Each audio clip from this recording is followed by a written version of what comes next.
Hi welcome back to my channel. ఈ రోజు కథ మిస్ అమ్మ 49వ భాగాన్ని వినేద్దాం. నా గురించి తెలిస్తే ద్వేషిస్తావా అని బుగ్గల నిమిరి తన చేతిని గట్టిగా పట్టుకుని పడుకున్నాడు అర్జున్. పొద్దున్నే లేచి తన ఎడం చేతితో పెనవేసిన అర్జున్ కుడి చేతిని చూసి కళ్ళు నులుపుకుంది అభి. నిజమేనా ఇదంతా అనుకుంటూ చెయ్యి తీసుకెళ్లి అర్జున్ చెంప మీద చిన్నగా తడిమి, అయ్యో నిజమే, ఇదేంటి అర్జున్ గారు నా రూమ్లో ఉన్నారు, అయినా రాత్రి హాల్లో కదా పడుకున్నాను నేను, పాపం మోసుకొని తెచ్చినట్టున్నారు అని ముందుకు వంగి నుదుటిన ముద్దిచ్చి పతిదేవుని నిద్రకి భంగం కలిగించకుండా బెడ్ దిగి జడ ముడివేసుకుంటూ అద్దం ముందు నిల్చునింది అభి.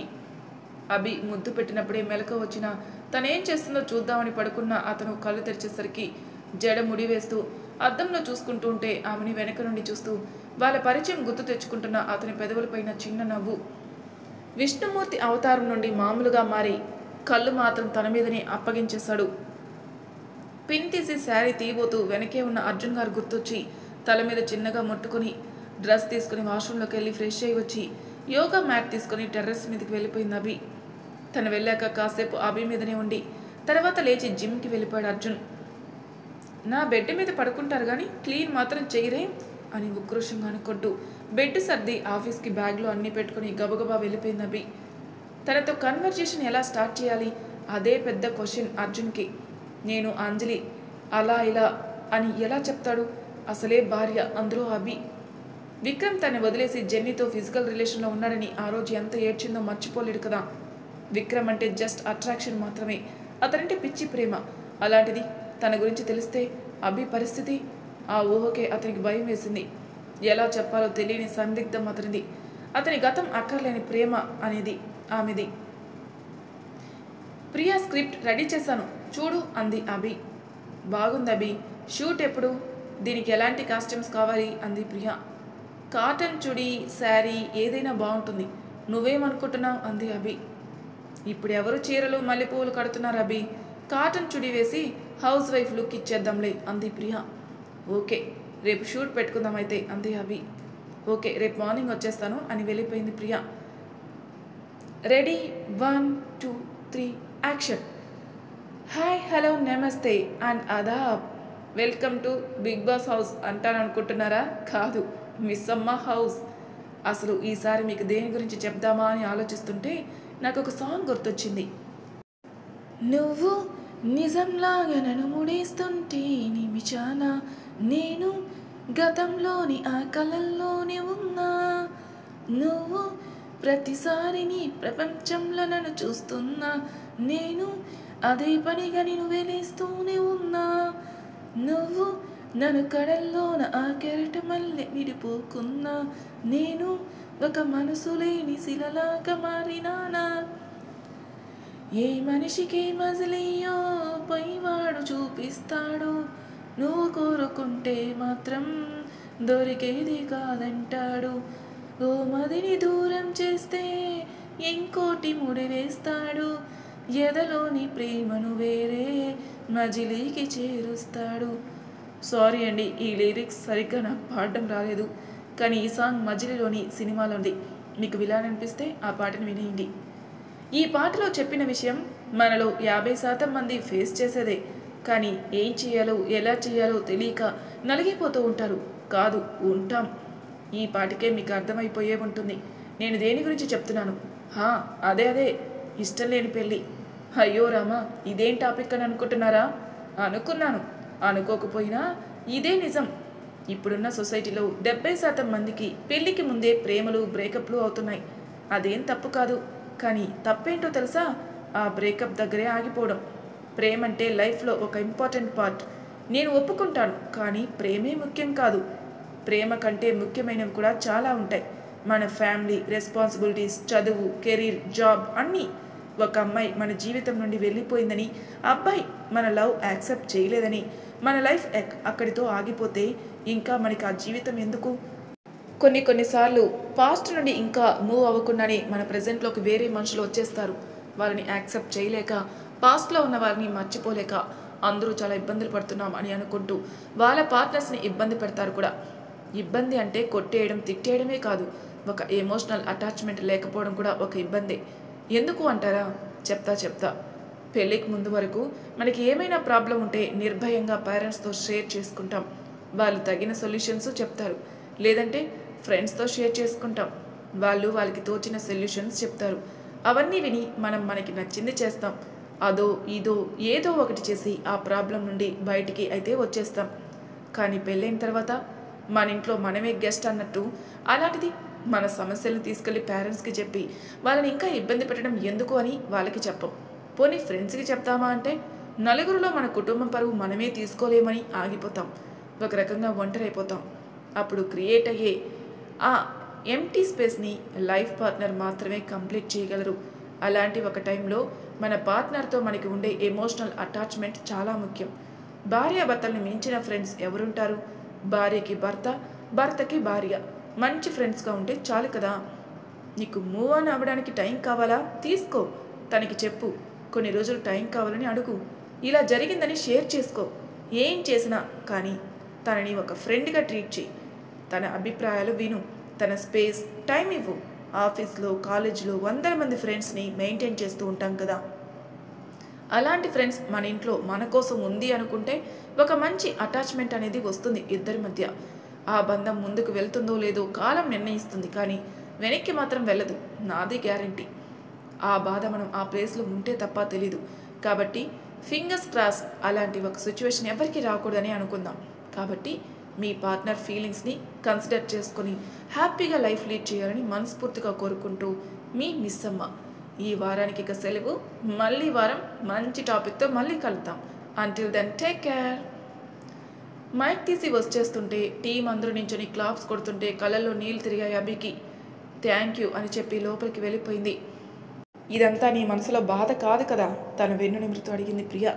చాచా, అర్జున్ గారికి నాకు వైఫ్ అండ్ హస్బెండ్ రిలేషన్ లేకపోవచ్చు, కానీ ఆయన దగ్గర ఏదైనా మాట్లాడే స్వేచ్ఛ, చనువు నాకున్నాయి. అతను ముందే చెప్పారు ప్రియ, ఐ నీడ్ సమ్ టైమ్ అని. నేను దానికి యాక్సెప్ట్ చేశాకే పెళ్లి ఒప్పుకున్నాను. సో ఇదేం నా ప్రాబ్లం కాదు. బట్ ఆఫీస్లో బయట చూస్తున్నాం కదా, అందుకే అంది అభి. అని తల ఊపింది ప్రియ. షూటింగ్ కంప్లీట్ అయ్యాక అర్జున్ వచ్చే టైం అవుతుంటే పాలు పొయ్యి మీద పెట్టేసి కిట్టు కాడికి షవర్ చేయించి డ్రై చేస్తుంటే అర్జున్ కార్ పోర్టికోలో ఆగడంలో వాడిని పక్కకి వదిలి కాఫీ కలిపి పాలు పోస్తుంటే తన చేయి జారి కాలు మీద వేడి పాలు ఒలిగిపోవడంతో అమ్మా అని కాలు మీద కూర్చుండిపోయింది అభి. అభికి అలా జరిగిందని వాడి భాషలో గట్టిగా అరుస్తూ గోలగోల చేశాడు కిట్టుగాడు. వాడి అరుపులకి కంగారుగా లోపలికి వచ్చాడు అర్జున్ రాగానే దగ్గరికి పరిగెత్తి అభి వైపు లాక్కొచ్చాడు కిట్టు. అభి, ఆ పాలేంటి అని అంటున్నప్పుడే కాలు ఎర్రగా కందిపోవడం చూసి ఏమైంది అని చుట్టూ చూసేసరికి సెగలు కక్కుతున్న పాలు కనిపించి పిచ్చి లేచింది అర్జున్కి. ఆ పాలు మీద పడిపోయాయా అని కంగారుగా అడుగుతూ తన్ని 2 చేతుల్లోకి తీసుకుని ట్యాప్ ఓపెన్ చేసి వాటర్ కింద కాలు పెట్టాడు అర్జున్.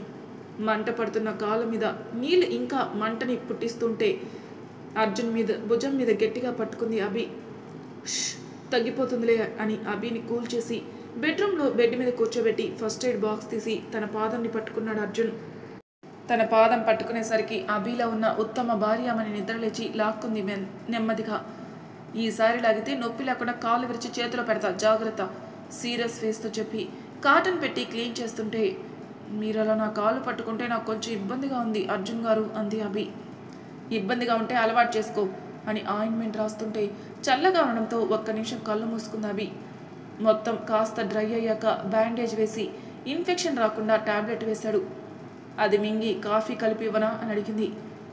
అభికి ఒక డెడ్లీ లుక్ ఇచ్చి వారం రోజులు వంటింట్లో అడుగు పెడితే జైపూర్ చెక్కకాలు ఆర్డర్ చేసుకుంటావు అని చెప్పి తనే వెళ్ళి క్లీన్ చేసి చెరొక కప్పు కాఫీ తెచ్చి కిట్టుగాడికి కూడా ఫుడ్ వేశాడు అర్జున్. కాల్ మాట్లాడుతూ డిన్నర్కి ప్రిపరేషన్ చేస్తుంటే నాకు ఇలా కూర్చొనుంటే బోర్ కొడుతుంది అని అంది అభి గట్టిగా. ఆ మాట వినగానే కాల్ కట్ చేసి అభిని లిఫ్ట్ చేసి కిచెన్ ప్లాట్ఫామ్ మీద కూర్చోబెట్టి బ్రెడ్ ఆమ్లెట్ వేసి అభికి ప్లేట్లో వేసిచ్చాడు అర్జున్. కెచప్పు అని కొనిగింది నెమ్మదిగా. ఈడియట్ అని కసిరి ఫ్రిడ్జ్ నుండి కెచప్ బాటిల్ తీసి అభికిచ్చి స్వామినాథన్ గారి నుండి ఫోన్ రావడంతో లిఫ్ట్ చేసి హా సార్ అన్నాడు అర్జున్. హా అర్జున్, రేపు ఎల్లుండి శాంటామోనికాలో సైన్స్ ఫెస్టివల్, డిఫరెంట్ కంట్రీస్ నుండి వస్తున్నారు. మనకి ఇన్విటేషన్ వచ్చి చాలా రోజులైంది. మన ల్యాబ్లో ఎవరు చూసుకోలేదు. వాళ్ళు మనల్ని కూడా ఇన్వైట్ చేశారు అర్జున్. లాస్ట్ మినిట్లో క్యాన్సిల్ చేయడానికి అవ్వదు. మనం ఖచ్చితంగా ప్రాజెక్ట్స్ చూపించాలి. నీ రీసెర్చ్ ప్రాజెక్ట్ మనం ఎగ్జిబిట్ చేస్తే బాగుంటుంది. మిగతావి ఏవో చిన్నవి ఉన్నాయి కానీ అక్కడ అవన్నీ తేలిపోతాయి అర్జున్. నీ ప్రాజెక్ట్ అయితేనే మనకు ఉన్న బెస్ట్ ఆప్షన్. మనం రేపు వెళ్ళాలి. నేను ఈరోజే వెళ్తున్నాను. I want you to join me tomorrow morning అన్నారు స్వామినాథన్. బట్ రేపు నేను రాలేను sir. I have something very important to take care of అన్నాడు Arjun. Oh please Arjun, can you please help me with that one favour అన్నారు స్వామినాథన్. అతని స్ట్రెస్ అర్థమైంది అర్జున్కి. కానీ అభికి కాలు బాగలేదని అతని ఆలోచన అంతా.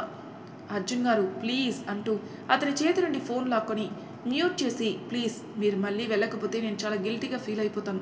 నాకేం కాలేదు, నేను చూసుకుంటాను, ట్రస్ట్ మీ. మీ కెరీర్ గ్రోత్కి హెల్ప్ అయ్యే అవకాశం వచ్చిన ప్రతిసారి అది నా వల్లే ఆగిపోతుందంటే నాకు చాలా డిస్టర్బ్గా ఉంటుంది. ప్లీజ్ గో అంది అభి. ఒక్కసారి డీప్ బ్రీత్ తీసుకొని, I will join you tomorrow sir అని కాల్ కట్ చేశాడు అర్జున్. థ్యాంక్ యూ అని అర్జున్ చేతులు పట్టుకుని ఊపేసి, ఆల్ ది బెస్ట్ అంది అభి. థ్యాంక్ యూ అని అభి తలనిమిరి తన బెడ్ మీద దింపి పక్కనే కూర్చొని ల్యాప్టాప్ తీసి ప్రాజెక్ట్ ఎగ్జిబిషన్కి డీటెయిల్స్ చూస్తూ, ఏదైనా అవసరమైతే చెప్పు అన్నాడు అర్జున్. అని తలూపి కళ్ళు మూసుకుంది అభి. మధ్యరాత్రి అవుతుంటే చలికి ముడుచుకుని అర్జున్కి చాలా దగ్గరగా వచ్చేసి ఒళ్ళో తల పెట్టుకుంది అభి. ల్యాప్టాప్ తీసి టేబుల్ మీద పెట్టి తలలో వేలు పెట్టి నిమురుతుంటే అతనికి చేతికి వేడి సెగ తగిలి చెంప మీద నుదుటిన చెయ్యేసి టెంపరేచర్ చూసి షాక్ అయి వెంటనే లేచి లైట్ వేసి థర్మామీటర్ తీసుకొచ్చి అభిని లేపి టెంపరేచర్ చెక్ చేశారు అర్జున్. 100 చూపించేసరికి వెంటనే ట్యాబ్లెట్ తీసివేసి కర్చీఫ్ తడిపి అభి నుదుటిన వేసి, ఆర్ యూ ఓకే? ఎందుకంత సడన్గా జ్వరం వచ్చింది నీకు అన్నాడు అర్జున్. తెలీదు అన్నట్టు తలూపి, నాకేం అవ్వలేదు, ఐ ఆమ్ ఫైన్ అంది. కనిపిస్తుంది, నీ ఒంటి మీద ఎగ్స్ వేస్తే ఆమ్లెట్ అయ్యేలా ఉన్నావు ఈడియట్ అని తిట్టి, ఆకలిగా ఉందా అన్నాడు అర్జున్. లేదు అన్నట్టు తలూపి కళ్ళు మూసుకుంది అభి. ల్యాప్టాప్ షట్ డౌన్ చేసి బెడ్ లైట్ కూడా ఆపేసి అభి వైపు చూస్తూ కూర్చున్నాడు అర్జున్. లైట్ ఆపేయడంతో అర్జున్ పడుకున్నాడు అనుకుని ఫోన్ తీసి పొద్దున్న 4కి అలారం సెట్ చేసింది అభి. తను 5కి ఎయిర్పోర్ట్కి వెళ్ళాలని తను 4కి అలారం పెట్టింది అని అర్థమై చిన్నగా నవ్వుకున్నాడు అర్జున్. అభి పడుకున్నాక తన ఫోన్ తీసి వాల్పేపర్ మీదున్న వాళ్ళ పెళ్లి ఫోటో చూస్తూ అన్లాక్ చేసి అలారం ఆఫ్ చేసి ఫోన్ పక్కన పడేసి మాటిమాటికి తనకి టెంపరేచర్ చెక్ చేస్తూ కూర్చున్నాడు అర్జున్. ఫ్లైట్ టైం అవుతుంటే లేచి సామాన్లు ప్యాక్ చేసుకుని రాహుల్కి పిక్ చేసుకోవడానికి రమ్మని కాల్ చేసి అభి కోసం స్టిక్కీ నోట్స్ రాసి అంటించి టెంపరేచర్ చూశాడు అర్జున్. అప్పుడే కాస్త తగ్గి చెమటలు పడుతుండడంతో ఫీవర్ తగ్గిందని అర్థమై తన తల నిమిరి డోర్ దగ్గరికి వేసేసి బయటికి వెళ్ళిపోయాడు అర్జున్. అభి లేవలేదా అన్నాడు రాహుల్. ఫీవర్గా ఉందిరా తనకి అన్నాడు అర్జున్. ఏంటి బావా నీ కళ్ళు ఎర్రగా ఉన్నాయి, అభికి ఫీవర్ అంటున్నావు, రాత్రి ఏమైనా వర్షం కురిసిన రాత్రి అయిందా అన్నాడు రాహుల్ సాగదీస్తూ. ఆ మాట వినగానే రాహుల్కి ఒక లుక్ ఇచ్చాడు అర్జున్. అయినా నీ నుండి అలాంటివి ఊహిస్తాను చూడు, నాది తప్పు, నువ్వు ఒక బండరాయి, రాత్రంతా ఏ రీసెర్చ్ వర్కో చేసుకుంటూ కూర్చొని ఉంటాడు అని కొనుక్కొని ఎయిర్పోర్ట్ దగ్గర కార్ పార్క్ చేసి లోపలికి నడిచాడు అర్జున్తో కలిసి. రేయ్ హానెస్ట్లీ నువ్వు ఇంకా అంజలిని మర్చిపోలేక అభిని అలా దూరం పెడితే మాత్రం I don't think that's good Arjun. ఇప్పటికే ఆల్మోస్ట్ 1 year అయింది మీకు పెళ్ళై. నేను లవ్ చేస్తున్నానని అభి ప్రపోజ్ చేసి ఆల్మోస్ట్ 2 years అవుతుంది. పిచ్చిదిరా ఆ పిల్ల, 2 ఏళ్ళ నుండి అర్జున్ అర్జున్ అంటూ నీ వెనకే తిరుగుతుంది. నువ్వేమో పాస్తా అని నీకు నచ్చినట్టు బిహేవ్ చేసుకుంటూ, నాకు అర్థం కాదు. ఇంకెన్ని రోజులు కావాలరా నీకు? ఆ వీరనారి ఏమైనా మంచి పనులు చేసిందా? రోడ్డుకి ఏడ్చింది మన లైఫ్ని. అయినా ఎదిగి వాట్ ఈజ్ అర్జున్ అని చూపించావు కదా, అదే ప్రోగ్రెస్ లవ్ లైఫ్లో ఎందుకు చూపించావు? ఈ ప్రశ్నకి నువ్వు సమాధానం చెప్పవు కానీ నాకు తెలుసు, నేను చెప్పనా? నీకు అలుసు మన అభినే కదా ఎక్కడికి వెళ్ళిపోతుంది, ఏ రోజైనా నాతోనే కదా బ్రతకాలి అని అలుసు. ఇంకొక భార్య అయితే గోవ మీద 4 పీకి వాళ్ళ ఇంట్లో మీ ఇంట్లో పెంట పెట్టేది. అది అభి కాబట్టి నిన్ను నీ ఇగ్నోర్నెస్ని బేర్ చేస్తూ వచ్చింది.